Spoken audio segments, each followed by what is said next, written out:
All right, this is our fourth training session for facilitators. Thank you for being willing to lead these groups. And this one's called On-the-Job Training. And this is another way to look at our prayer groups or our prayer clinics. You are the trainers, and the people that you are leading in your prayer group are the trainees. And so I want to talk about how that works as far as prayer groups are concerned. This on-the-job training thing is where the leader of the prayer group is a supervisor or a coach. So everybody comes into a living room and you are the coach and you're going to help everybody learn how to pray, but it's on-the-job training.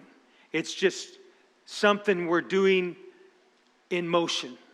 So we're going to learn about it. We may read about it. We may share a few scriptures about it. We may share our thoughts about it or our experiences about it. But we're actually doing it. It's on-the-job, hands-on stuff. A few examples from my life are when I was a kid, I remember going to my uncle's ranch and learning how to work on that ranch and do things like you see in that picture on the far left. Branding. Branding is a memorable thing. It stinks. It's dirty. It's hot. It's fun. You get to just that picture is not a picture of our family, but it's exactly how it looked at my uncle's house because the older ranchers with their cowboy hats, they were real cowboys. They would do the burning, and us little kids would have to hold the calves down. And it was a lot of fun. It stunk. You get kicked, and then you get to ride them sometimes. And how did I learn how to brand calves? They just said, grab that calf. They just showed me how to do it, and I did it. It was on-the-job training. Later, you see the pictures on the right. That was a building we built in Round Rock, Texas. It was about a 15,000 square foot building. I drew the plans to that. I helped do all the framing. I helped do all the finish work. I helped from beginning to end, but I was learning as I went. It was an on-the-job. My wife's uncle was the general contractor, and that's where I really learned a lot about a lot of things in building. I had taken some classes, but I didn't learn near as much in the classes as I did with a hammer in my hand and actually doing it on site.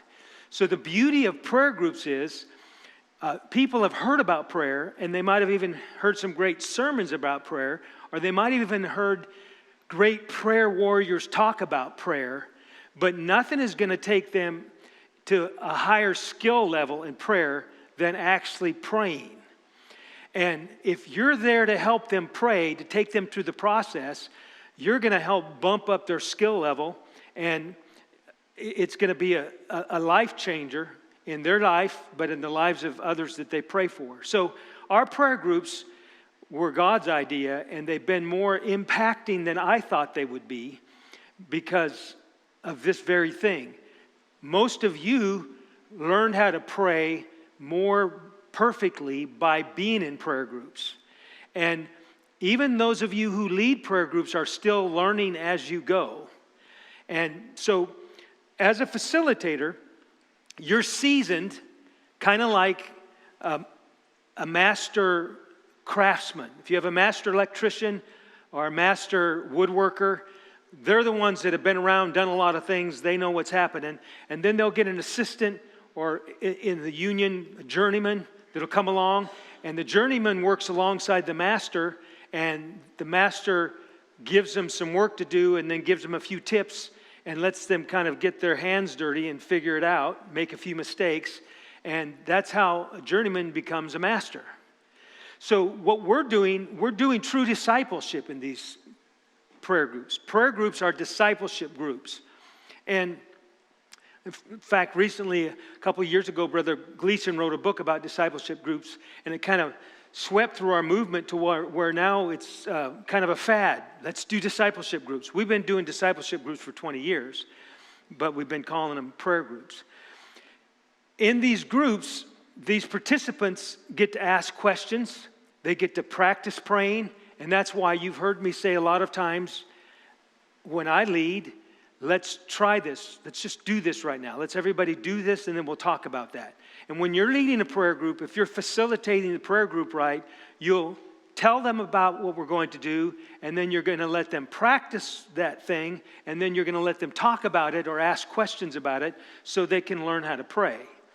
And the more people that you have that come to your prayer group that are actually new, don't know anything about apostolic faith, the more you're going to love it, because they'll just learn from scratch, and you'll get to coach them through that. Meanwhile, even while they're learning, something's getting done. So in a shop or in a lab, even while the journeyman is learning more about the trade, they're making something. If you have an electrician, again, master electrician, he'll have his assistant or his journeyman on the job. And while they're wiring the whole house, this guy is learning how to wire a house. But the house is getting wired. So our prayer groups are changing New England. And people who don't even know how to pray can come and participate, and they can have an impact. They can do what we did this morning and do some spiritual warfare, even though they don't have a clue what they're doing. Because they have you there. You are their coach. You are their facilitator, and you're helping them to learn. So one thing that I've said over the years that I like to underscore here is that as a facilitator, you need to think of yourself like a teacher, not like a parent. And this is a distinction that I'll make time and again just to kind of help you understand, but let me specify it here once more. If you have a child and you send them off to school, you want that teacher to give your child information. You want them to teach principles, but you don't want them spanking your kid. And you don't want them giving sex education to your kid, or I don't anyway. And you don't want them telling your kid off or going off on your kid. You might go off on your kid, but you don't want the teacher to go off on your kid, right? So the teacher's job is just to help people learn, but not to become their pastor or their guru. So you're more like a teacher than a parent. When someone is in your prayer group, it's not your job to tell them the will of God. It's not your job to counsel them. It's not your job to fix their marriage. It's just your job to help them learn how to pray.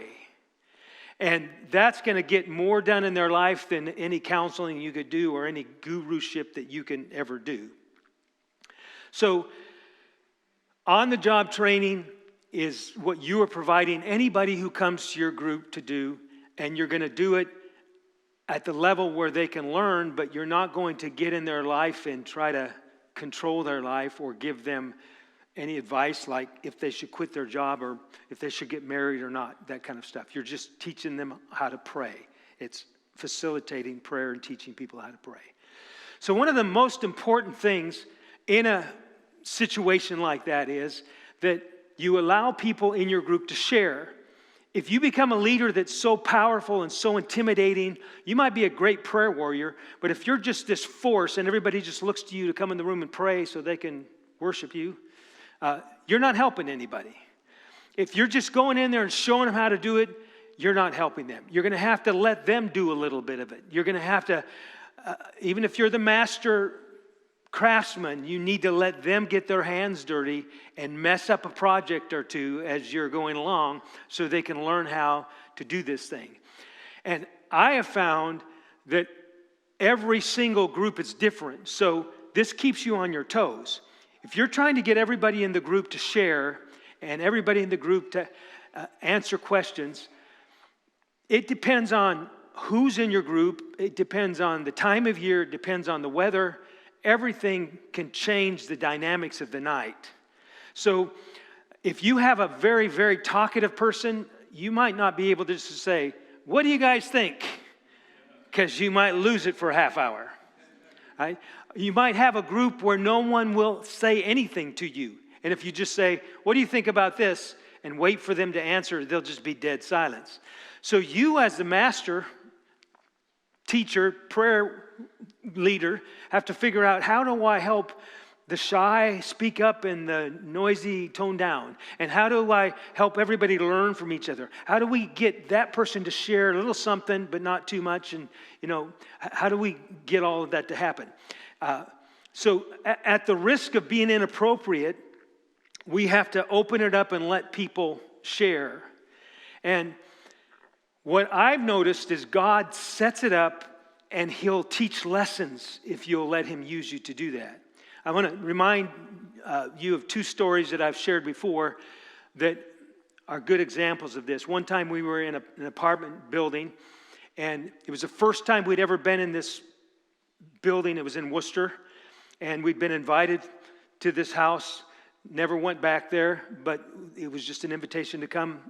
And so we got in this apartment complex, and we were on the middle floor. There were people on both sides, people up and down. And I just felt to have us pray for all of our neighbors.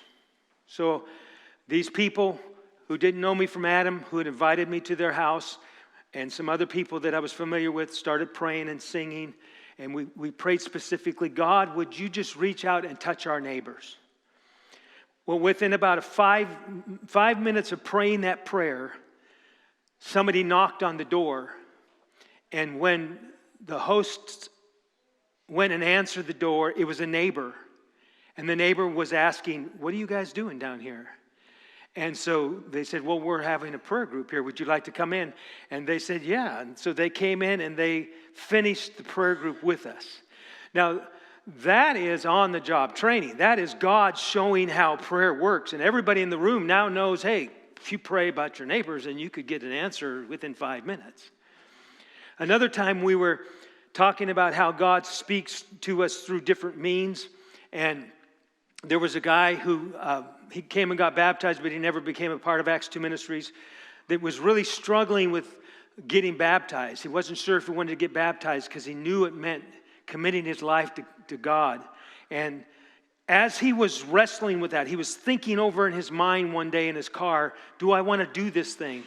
He pulled onto the highway, and immediately as he got onto the highway, he came in behind an 18-wheeler, and on the back of the 18-wheeler was a sign that said, surrender your life to God. And so he told us in that meeting how God speaks to us. If you'll give your prayer group chances to share those stories, and if you'll give them opportunities to pray and share their prayer requests, God will be the one that turns it into a learning experience. And there'll be memorable times like that because you make it on-the-job training. So another way we could say that is we are discipleship groups, and we're teaching people how to pray. We're teaching people how to do their own personal devotions. We're teaching people how to get along, and we're teaching people how to be a part of the body of Christ. How do you do that on-the-job training? Well, when we're having a church dinner and the pastor says, would your group please help with this church dinner? And you as the facilitator organize your people and help them overcome their reasons why they're not going to be a part. You show them and lead them into some kind of an event. You are teaching them how to be a part of the body of Christ. And that's on-the-job training. If there's a difficult member in your group who is always, everybody's cringing at them because of their personality type, and you're graceful to them, that is on-the-job training. Everybody's watching and learning how grace works. They're learning how Christians treat people. On-the-job training. So I want to thank you for being willing to do this. You'll never really know how much of an impact you're having on the people that you're leading. Those weeks that maybe there's only going to be one or two other people in the group and you're thinking, I don't even know why we bother. You have no clue what your faithfulness and what your prayers and what your presence are going to do for the one or two people that are there or the new person that comes in. Because they'll learn something that will stay with them through the rest of their life because you've been willing to do this. So thank you very much.